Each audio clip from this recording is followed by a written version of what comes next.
Hirya no hino ku isi wasanga imyemerere n'imyizerere itandukanye bitewe n'inkomoko y'ibyo bigishijwe bakabyizera. Ibi nabyo bitera benshi kumva ko bamwe baba babeshya abandi bakaba nyakuri. Ku munsi mukuru wa Pasika hari ibibazo byinshi byibazwa. Ese Pasika ni iki? Inkomoko yayo ni iyihe? Waba waratangiye kwizihizwa ryari? None se ubundi kucyitwa Pasika? Icyumweru gitagatifu kibanziriza se cyo gisobanuye iki? Kuki hari bibujijwe gukora muri icyo cyumweru? Ese ni icyo abahanga mu by'iyobokamana babivugaho? Abahamya ba Yehova nabo bagira uko babyumva n'uko bayifata. Byinshi mwibaza kuri ibi tugiye kubigarukaho turebere hamwe iby'uyu munsi wizihizwa n'abatari bake ku isi. Tubahaye ikaze. Ingeso mbi z'abantu zari zakoranye, ibyo byose ni Yesu wabiturihiye. Si ibipfunsi, si inkoni, si amacandwe mabi, bakayavundereza mu ruhanga rwiza. Pasika twizihiza ubu yavuye he ko mbona Bibiliya ivuga Pasika itandukanye n'iyo mbona twizihiza? Musome mu Balewi ibice 23:5. Hashingiwe ku byanditswe byera bijyanye n'imyemerere ya Gikristo, hari ibishobora gufasha kurushaho gusobanukirwa. Reka tubanze turebe byinshi ku cyumweru gitagatifu gitangira mbere gato y'umunsi nyirizina wa Pasika. Mu ntangiriro z'iki cyumweru, tariki 13 Mata uyu mwaka, Abakristo bizihije umunsi mukuru w'amashami, aho batangiye icyumweru gitagatifu. Icyumweru gitagatifu ku Bakristo ni icyumweru kibanziriza umunsi mukuru wa Pasika, kikaba kirimo n'igice cya nyuma cy'igisibo. Igisibo kandi kikarangira ku wa kane mutagatifu mbere ya misa y'isangira rya Nyagasani. Muri uyu mwaka icyumweru gitagatifu cyatangiye ku munsi wo kwa 13 Mata mu mwaka wa 2025, aho kikazasozwa ku munsi wa Pasika ku itariki 20 Mata uyu mwaka. Muri icyo cyumweru Abakristo bazirikana iminsi ya nyuma y'ubuzima bwa Yezu hano ku isi, ari nabwo yarangije umurimo wari waramuzanye wo gucungura bene muntu. Icyo cyumweru rero gitagatifu gitangirana n'icyumweru cya mashami banakunze kwita icyumweru cy'ububabare bwa Nyagasani, kikagera kuri Pasika nyirizina. Iki cyumweru kigizwe n'iminsi 3 y'ingenzi, ariyo ku wa kane mutagatifu, ku wa gatanu mutagatifu ndetse no ku cyumweru ari wo munsi mukuru wa Pasika, aho Abakristo bizihirizaho izuka rya Nyagasani. Abakristo bo mu idini ya Orthodox iki cyumweru bakita icyumweru gikuru Grande Semaine, cyangwa se icyumweru cy'imibabaro. Muri iki cyumweru kandi Abakristo bahimbaza ububabare, urukundo, urupfu ndetse no kuzuka by'Umwami Yezu Kristo. Inyandiko ya Arkidiocese ya Kigali igaragaza ko inyabutatu ya Pasika yo yibanda ku guhimbaza ububabare, urupfu n'izuka bya Kristo. Itangira ku wa kane mutagatifu ikarangira ku mugoroba w'umunsi wa Pasika nyirizina. Muri Kiliziya Gatolika iyo minsi 3 niyigize agasongero k'umwaka wa liturujia, kuko muri yo bazirikana ko Kristo yasinze urupfu maze agasubiza abantu ubuzima mu izuka rye. Icyumweru gitagatifu gitangira n'umunsi mukuru w'amashami, aho Abakristo bahimbaza Yezu Kristo yinjira i Yerusalemu nk'umwami, ashagawe n'abantu benshi bafite imikindo mu ntoki kandi bagasasa imyambaro yabo hasi, akayinyuraho yicaye ku cyana cy'indogobe. Icyo gihe Yezu yinjiye nk'umutsinzi kuko ataheranwe n'urupfu. Yagaragaje umutsindo we mbere y'igihe cyose. Nk'uko tubikesha urubuga rwa archdiocese.kigali.org, iki cyumweru kirangwa n'ibikorwa ndetse n'imihango itandukanye Abakristo bakora bitewe n'umunsi bagezeho. Icyo buri munsi w'icyumweru gitagatifu sobanura n'icyo Abakristo bizihiza kuri uwo munsi. Reka tubirebere hamwe. Icyumweru cya mashami, cyangwa se icyo bakunze kwita mu ndimi z'amahanga Dimanche de la Maison, Palm Sunday. Uyu munsi ni ingenzi cyane mu buzima bw'Abakristo. Ubundi icyumweru gitagatifu gitangizwa n'umunsi mukuru w'amashami, aho Abakristo bazirikana Yezu Kristo yinjira mu murwa wa Yerusalemu n'umwami. Uyu munsi ukaba urangwa no gutanga amashami y'imikindo cyangwa ibiti byatoranyijwe. bigahabwa umugisha, ndetse hakanakorwa n'umutambagiro hizezwa ko Yezu Kristo yakiriye n'umwami ubwo yinjiraga mu mujyi wa Yerusalemu. Kuwa mbere mutagatifu, mu by'ukuri uyu munsi nta bikorwa byihariye wagenewe muri kiliziya, ahubwo usanga mu nyandiko nyinshi zivuga ku byerekeye icyumweru gitagatifu hazirikanwa ko Yezu yasuye inshuti ze i Betaniya, hanyuma Mariya akamusiga amavuta y'igiciro ku birenge ategura umubiri we kuzashyingurwa byari byegereje. Muri kiliziya gatolika basoma ivanjiri ya mutagatifu Yohane ibice 12 umurongo wa 1 kugeza kwa 11, aho Yezu yahagurutse i Betaniya gusura Lazaro yari yarazuye mu bapfuye yabaga. Bahamuzimanira ibya nimugoroba. Ubwo yarebye inshuro y'amavuta y'umubavu w'ukuri kandi uhenda cyane, akayasiga ibirenge bya Yezu abihanaguza umusatsi we, maze umubavu utama mu nzu yose. Nibwo Yuda Isikariyoti wo mu bigishwa be wari ugiye kumugambanira avuze ati, nk'uriya mubavu wajyaga kugurwa amadenari 300 agahabwa abakene, buriya upfuye iki koko? Ibyo ariko ntiyabivugiraga ko yari ababajwe n'abakene. Nuko Yesu aravuga ati, nimumwihorere kuko uwo mubavu bikiwe umunsi wo kunshyingura mumva. Abakene bo muzabahorana, ariko jye ntimuzamporana igihe cyose. Kuwa kabiri mutagatifu. Kuri uyu munsi wa kabiri mutagatifu birumvikana ko Yezu yarakwegera igihe cye cy'umubabaro. Uburyo Yezu yavuze ko azagambanirwa ndetse n'intumwa Petero ikamwihakana. Muri kiliziya gatolika bazirikana ivanjiri ya mutagatifu Yohane ibice 13 umurongo wa 21 kugeza ku 33 n'uwa 36 kugeza ku 38, aho Yezu avugana ikiniga ati, ndababwira ukuri koko umwe muri mwe agiye kungambanira. Ndetse ni nabwo Yezu yabwiraga Simoni Petero ati, uzamfira. Ndakubwira ukuri koko isake ntiza kubika utarankihakana gatatu. Umunsi wo kuwa gatatu mutagatifu, kubera ko Yuda yari mu myiteguro yo kugambanira Yesu, kuri uyu munsi hazirikanwa uko Yuda Isikariyoti yagiye kumvikana n'abatambyi ko azabafasha kubona Yezu. Bumvikana ko azagambanira Yezu ku kiguzi kingana n'ibiceri 30 gusa. Kuwa gatatu mutagatifu muri kiliziya gatolika bazirikana ivanjiri ya mutagatifu Matayo ku gice cya 26 umurongo wa 14 kugeza ku 25.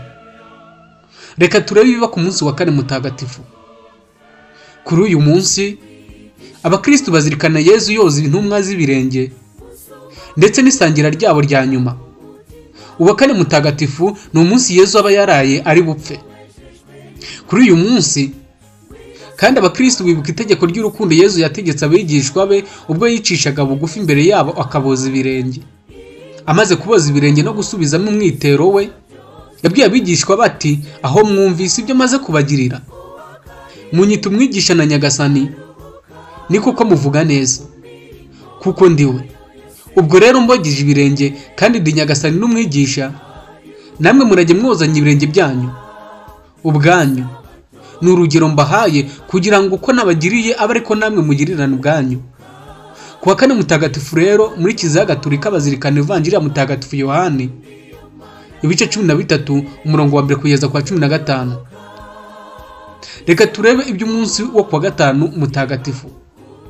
Ese uyu munsi hakodwa iki? Kuri uyu munsi wa gatanu mutagatifu abakristo bazirikana inzira y'umusaraba ya Yesu n'ububabare bukabije yanyuzemo, aho itangirira mu kujyanwa imbere ya Ponsiyo Pilato agacibwa urubanza rwo gupfa nyamara nta cyaha na kimwe yakoze.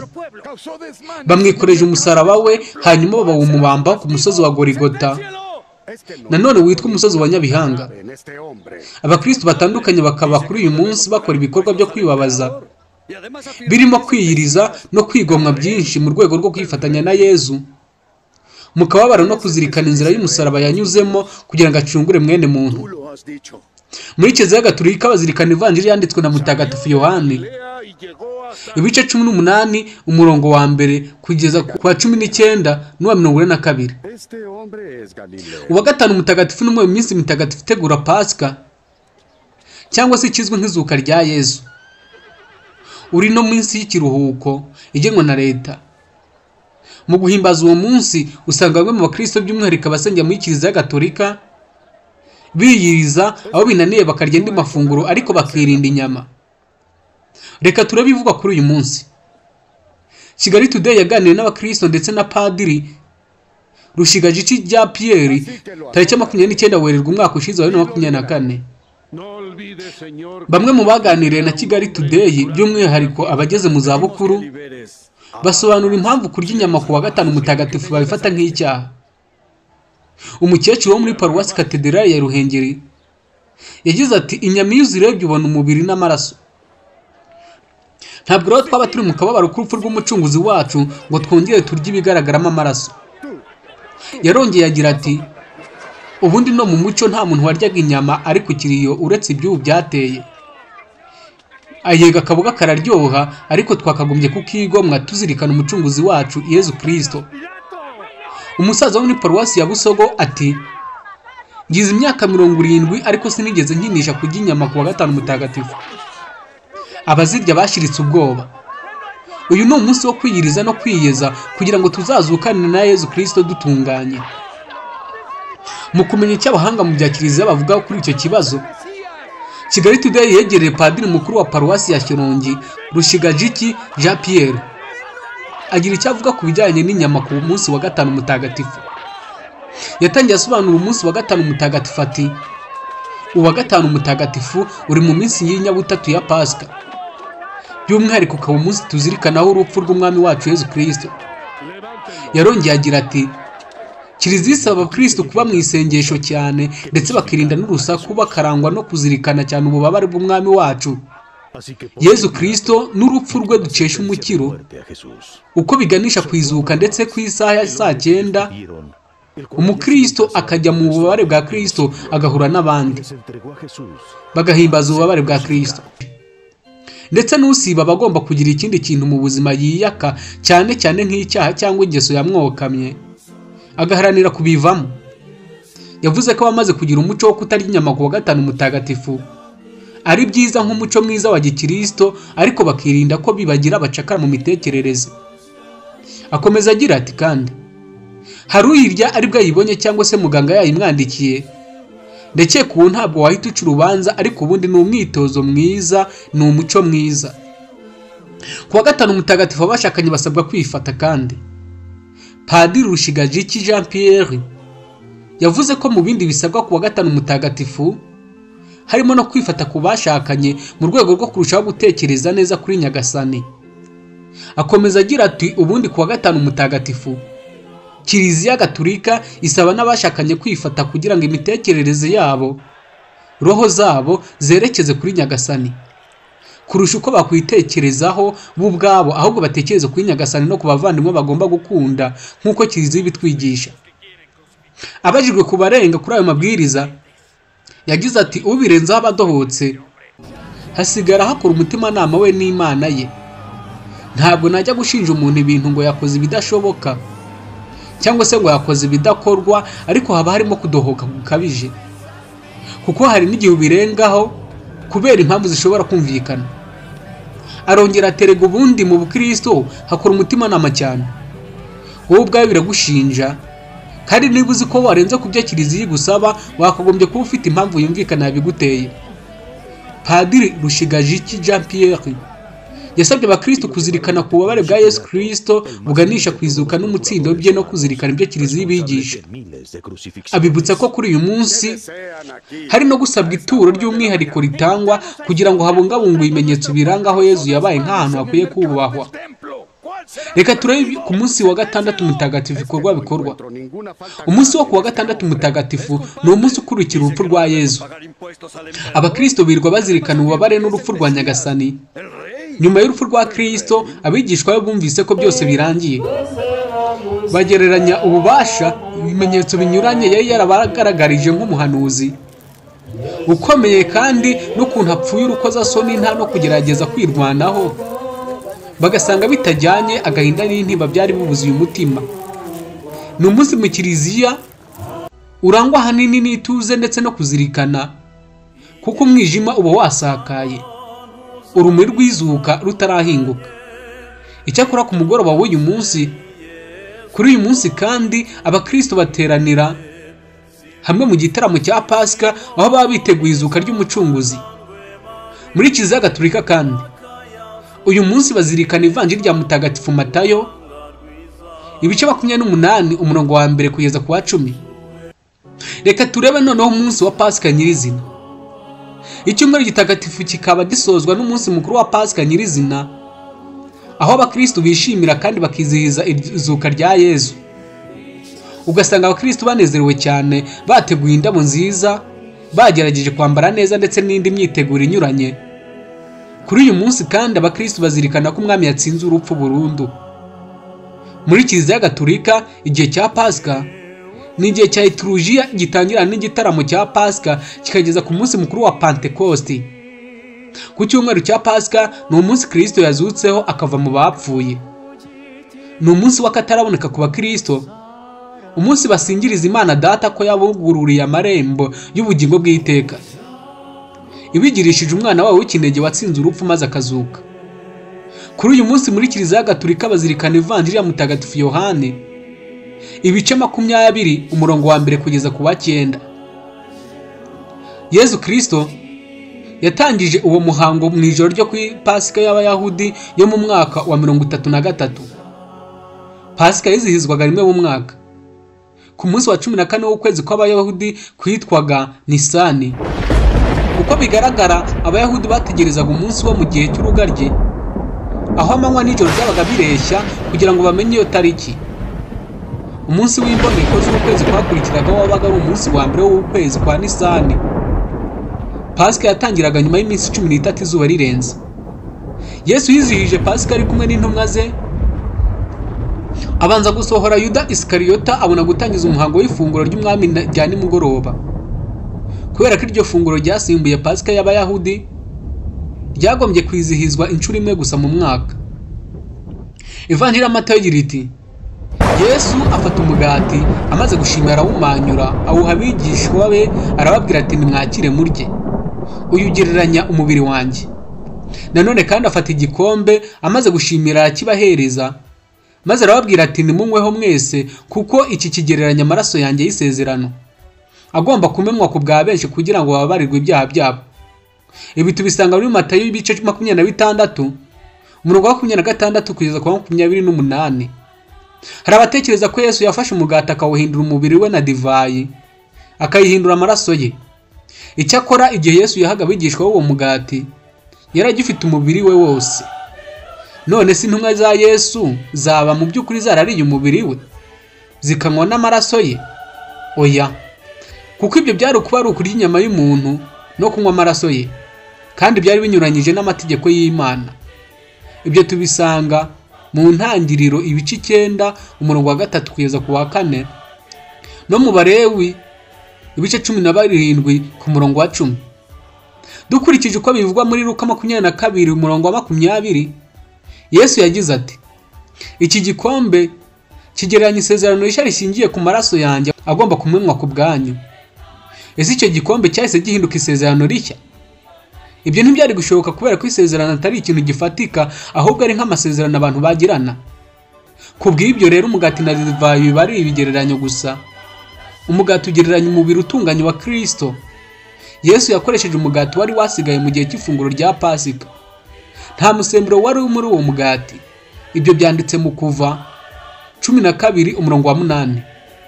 Akenshi Bibiliya ikoresha ijambo umusemburo mu buryo bw'ikigereranyo, ishaka kuvuga icyaha cyangwa ikintu cyanduye burundu. Bityo umugati ugereranya umubiri utunganye Yesu yatanzeho igitambo. Uwo mubiri ntiwarangwaga n'icyaha. Ibyo bigaragara muri Matayo 16 umurongo wa 11 na 12, mu Bakorinto ba mbere 5 umurongo wa 6 n'uwa 7, ndetse no muri Petero wa mbere ibice 2 umurongo wa 22. Bikagaragara kandi no muri Yohana wa mbere 2 umurongo wa mbere kugeza ku wa 2. Divayi itukura igereranya amaraso ya Yesu. Ayo maraso niyo yatumise iryo sezerano rishya rigira agaciro. Yesu yavuze ko amaraso ye yamenwe kugira ngo abantu babarirwe ibyaha byabo. Ibyo byatumye abantu bashobora kuba abera mu maso y'Imana kandi bagirana na Yehova isezerano rishya. Ibyo byanditse mu Baheburayo ibice 9 umurongo wa 14, ibice 10 umurongo wa 16 n'uwa 17. Iryo sezerano ryatumye abakristo bizerwa bangana n'ibihumbi 144 bazajya kuba mu ijuru. Bazaba abami n'abatambyi bahesha abantu bose imigisha. Byanditse mu Itangiriro 22:18, muri Yeremiya 31:31 kugeza kwa 33, Petero wa mbere 9 ibice 2. Kandi bigaragara mu byahishuwe ibice 5 umurongo wa 9 uwa 10, bikagaragara kandi no mu bice 14 umurongo wa 1 kugeza ku wa 3. Ni bande bagombye kurya ku mugati bakanywa no kuri divayi mu gihe cy'urwibutso? Birumvikana ko abari mu isezerano rishya, ni ukuvuga abafite ibyiringiro byo kuzajya mu ijuru, aribo bonyine bagomba kurya ku mugati bakanywa no kuri divayi. Umwuka wera w'Imana bemeza ko batoranyirijwe kuzajya kuba mu bwami bw'ijuru ndetse no kuba abami mu ijuru muri rusange.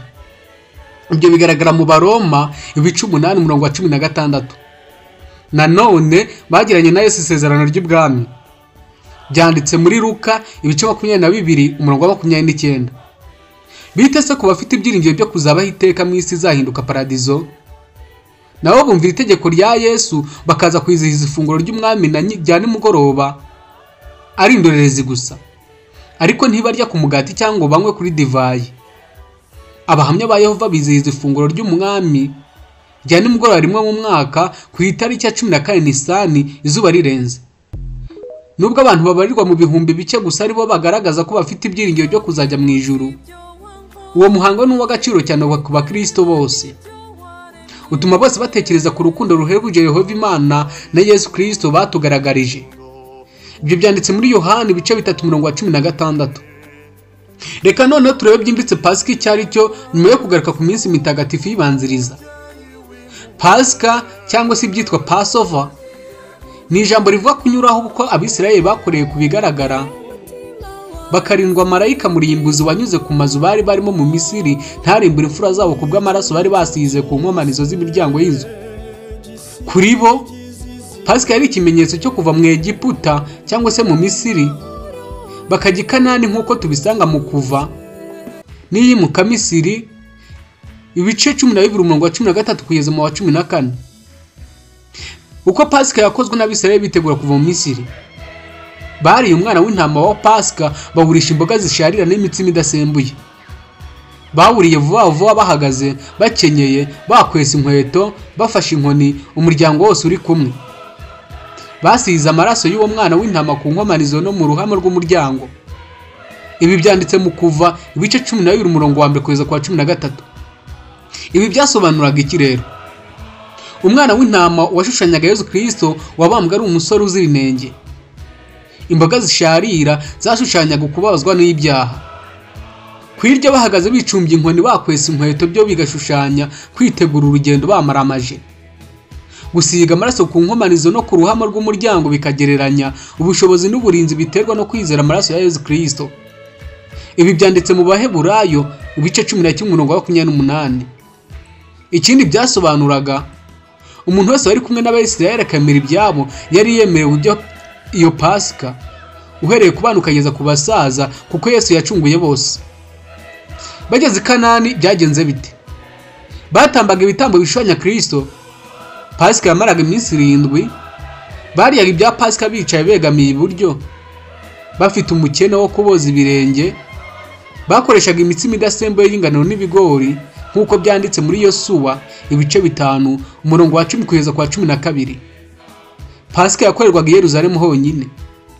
Umuryango wose wayizagamo nk'uko byanditse mu gitabo cya kabiri cyo ku Ngoma ibice 30 umurongo wa 13 kugeza kwa 27. Pasika mu isezerano Isa yashushanyaga iki? Pasika yatanzwe na Yesu mu cyumba cyo hejuru. Ibi byanditse muri Luka ibice 22 umurongo wa 7 kugeza kwa 20.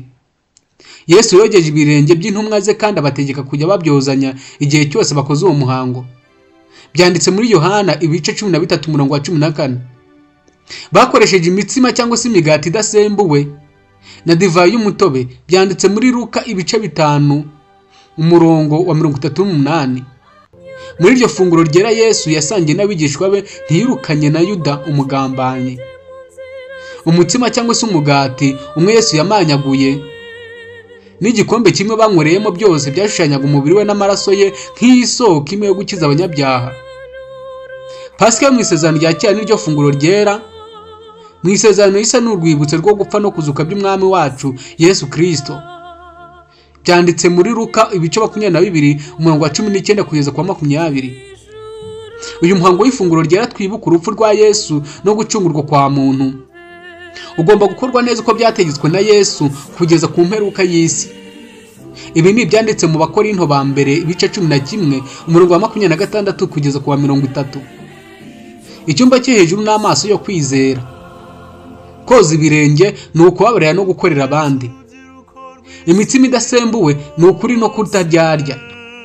Kutirukana Yuda bitwigisha kutagira umunyabyaha duheza mu ifunguro ryera igihe yadusobanuriwe neza iby'uwo muhango ariko akemera kuwubamo. Kuko Yesu ari we muti n'umukiza w'abantu bose, ndetse no muri Pasika y'Abayuda umuntu wabaga yahumanye ntibyamubuzaga kuyijyamo. Ibi byanditse mu Kubara.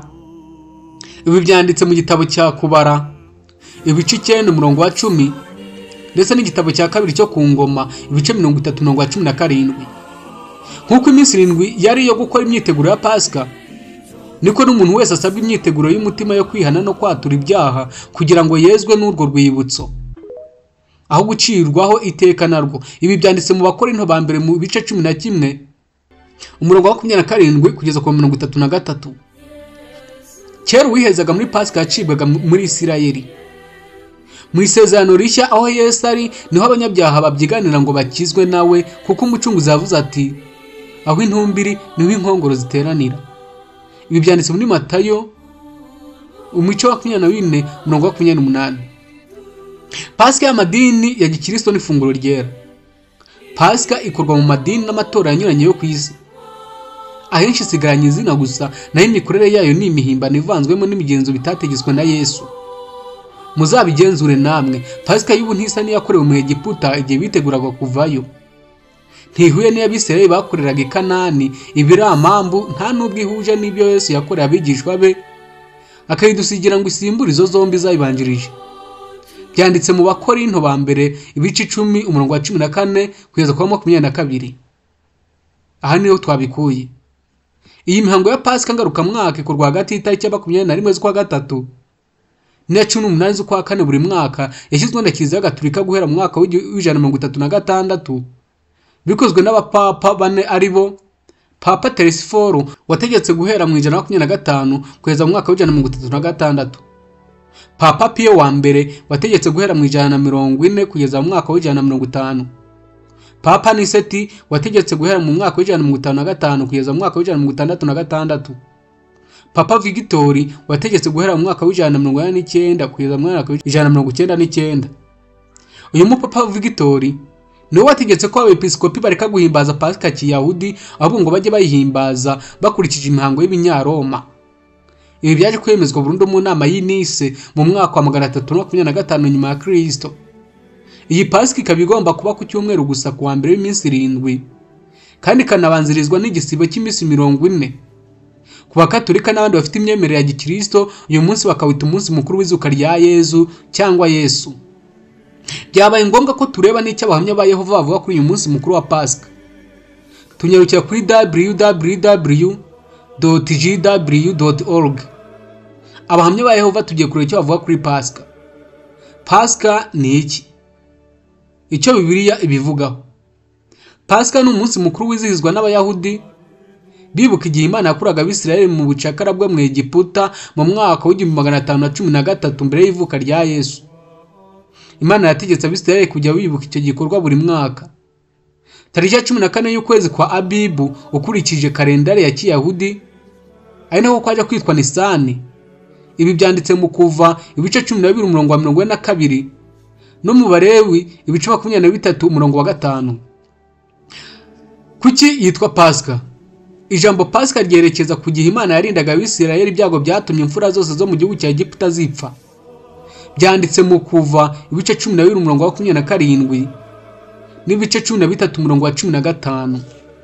Mbere yuko Imana iteza ibyo byago yasabye Abisirayeli gusiga amaraso y'umwana w'intama cyangwa uw'ihene ku miryango y'inzu zabo. Ibi nabyo byanditse mu Kuva ibice 12 umurongo wa 21 n'uwa 22. Ibyo byari gutuma Imana ibanyuraho maze ifura zabo zikarokoka. Ibi nabyo byanditse mu Kuva 12 umurongo wa 7 n'uwa 13. Pasika yizihizwaga ite mu bihe bya Bibiliya? Imana yahaye Abisirayeli amabwiriza y'ukuntu bagomba kwizihiza Pasika ya mbere. Dore bimwe mu byakorwaga kuri uwo munsi bivugwa muri Bibiliya. Cya mbere habaga igitambo. Ku munsi wa 10 w'ukwezi kwa Abibu cyangwa Nisani, buri muryango wahitagamo umwana w'intama cyangwa uw'ihene utarengeje umwaka bakawubaga ku munsi wa 14. Kuri Pasika ya mbere Abayahudi basize amaraso ku nkomanizo z'umuryango no hejuru y'umuryango w'inzu. Botsa intama kandi barayirya. Byanditse mu Kuva 12 umurongo wa 3 kugeza ku wa 9. Amafunguro. Usibye umwana w'intama cyangwa uw'ihene, nanone kuri uwo munsi Abisirayeli baryaga imitsima idasembuwe n'imboga zisharira. Ibi byanditse mu Kuva 12 umurongo wa 8. Ikindi cyakorwaga ni umunsi mukuru. Abisirayeli bizihizaga umunsi mukuru w'imigati idasembuwe mu minsi 7 yakurikiraga Pasika. Muri iyo minsi ntibaryaga imigati isembuwe. Byanditse mu Kuva 12 umurongo wa 17 kugeza ku 20. N'ibyo ku Ngoma 2 ibice 30 umurongo wa 21. Ikindi cyakorwaga kuri uwo munsi ni inyigisho. Ababyeyi bifashishaga Pasika bakigisha abana babo ibyerekeye Yehova Imana. Byanditse mu Kuva 12 umurongo wa 25 kugeza ku 27. Ikindi cyakorwaga kuri uyu munsi ni ingendo. Nyuma y'igihe Abisirayeli bajyaga i Yerusalemu kwizihiza Pasika. Gutegeka kwa 2 niho tubisanga ibice 16 umurongo wa 5 kugeza ku wa 7, no muri Luka 2 umurongo wa 41. Ikindi cyakorwaga ni indi migenzo. Mu gihe Yesu Kristo yari hano ku isi, kwizihiza Pasika byajyanaga no kunywa divayi no kuririmba. Byanditse muri Matayo 26 umurongo wa 19 n'uwa 30. Tubisanga kandi muri Luka 22 umurongo wa 15 n'uwa 18. Ibyo abantu bakunze kwibeshyaho ku birebana na Pasika. Icyambere bakunze kwibeshya ni ikinyoma. Kivuga yuko Abisirayeli bari ifunguro rya Pasika ku itariki ya 15 Nisani. Nyamara ukuri kwabyo nuko Imana ngo yategetse Abisirayeli kubaga umwana w'intama izuba rimaze kurenga ku itariki ya 14 Nisani no kurya muri iryo joro. Byanditse mu Kuva 12 umurongo wa 6 n'uwa 8. Ku Bisirayeli umunsi watangiraga izuba rirenze ukarangira ryongeye kurenga. Byanditse mu Balewi 23 umurongo wa 32. Ku bw'ibyo rero Abisirayeli babaza umwana w'intama izuba rikimara kurenga tariki ya 14 Nisani, kandi abari nabwo bawurya.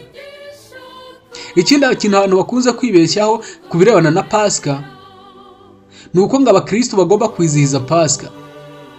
Ukuri kwabyo kugaragazwa na Yehova. Ukuri kwabyo kugaragazwa n'abahamya ba Yehova turi kugaruka muri iki kiganiro. Ngo Yesu amaze kwizihiza Pasika yo kwa 14 Nisani mu mwaka 33, yatangije undi muhango witwa ifunguro ry'umwami rya nimugoroba. Ibi tubisanga muri Luka ibice 22 umurongo wa 19 uwa 20 no mu Bakorinto ba mbere ibice 11 umurongo wa 20. Iryo funguro ryasimbuye Pasika kubera ko ritwibutsa igitambo cya Kristo we Pasika yacu. Byanditse mu Bakorinto ba mbere ibice 5 umurongo wa 7. Igitambo cy'ishungu cya Yesu gifite agaciro kenshi kurusha igitambo cya Pasika kuko cyo kivana abantu bose mu bubata bw'icyaha n'urupfu. Byanditse muri Matayo ibice 20 umurongo wa 28 no mu Baheburayo 9 umurongo wa 15. Nkuko biri bivuga ndetse n'indagakwemera ikoreshwa muri Kiliziya Gatolika bigaragaza, yarapfuye arahambwa maze ku munsi wa 3 arazuka ajyanwa mu ijuru yicaye iburyo bwa Data, kandi akazagaruka ajya gucira imanza abazaba bakiriho n'abazaba barapfuye. Amen. Mwakoze cyane kudukurikira. Pasika nziza kuri mwese.